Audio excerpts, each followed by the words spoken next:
It was raining lightly on that February night 26 days ago for Trayvon Martin. A walk from 7-Eleven with iced tea and Skittles ended in unimaginable tragedy. Earlier today, Trayvon's father, Tracy, took a walk. No father should ever have to take a walk through the neighborhood behind me, a walk tracing his son's final steps. My guess is that Trayvon came through the gate, walked in through the sidewalk. From the 911 tapes, Mr. Zimmerman did say that he was at the clubhouse, which the clubhouse is right here by the mailboxes. The easiest path to get home from there is if Trayvon came straight down here, walked down this sidewalk, and then down the back sidewalk. He's not interfering with anybody. I don't know. The police never actually walked me through the crime scene. All they just pointed out basically is where he ended up dead at. If someone's here arguing and your window's open right there, you can clearly hear, the arguing. One of these windows, I don't know which side, that they did actually hear the cries for help. His feet were like on the sidewalk, and his body was laid out this way. It wasn't even a football field length away from the back door, about 70 yards. 70 yards at best. He was trying to get home, right down the street. He was sitting out on the back. I just feel that it was a cover-up from the beginning. Honestly, I feel that they're hiding something. What is it they're hiding? I don't know. Why they're protecting him so much, I have no idea. All I know is my kid is dead. He's not coming back. If he had 2 more minutes, his life would have been spared. 120 seconds, his life would have been spared. That was my main man. That was my hero. He saved my life. Actually pulled me out of a house fire. He was 9 years old at the time.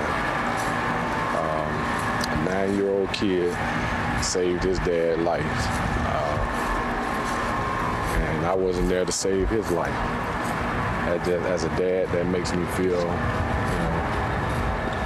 feel, bad, because I know my son was dependent on me to be his savior, and I couldn't save his life at that time. It's just a tragedy, it's sad. It's real sad.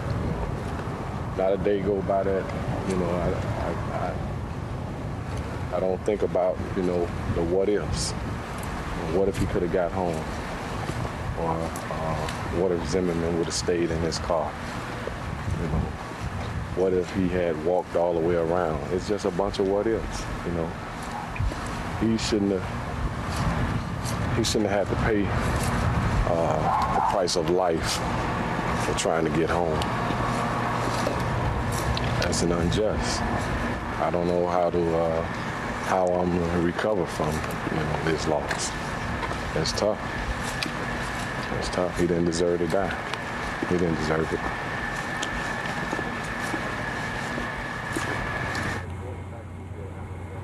He shouldn't have had to pay with his life for trying to get home. 2 weeks ago, when Attorney Crump called me, I did not know whether or not we would move to the place we are now, but I was determined to help, because you do what is right, even if you can't see where it's going. Today, the Justice Department met with this family. Today, the chief even had to step aside temporarily. Incremental steps, but it shows if the people come out, they can make things begin to happen. Now we must stay out. It's not about being angry for a minute. It's not about having a fit. It's about building a movement.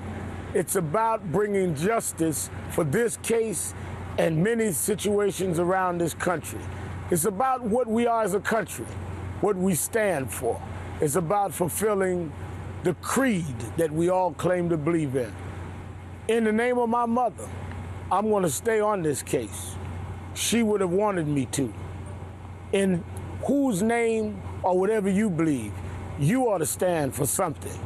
My mother told me if you don't stand for something, you'll fall for anything. Thanks for watching. I'm Al Sharpton. Good night from Sanford, Florida. Hardball starts right now.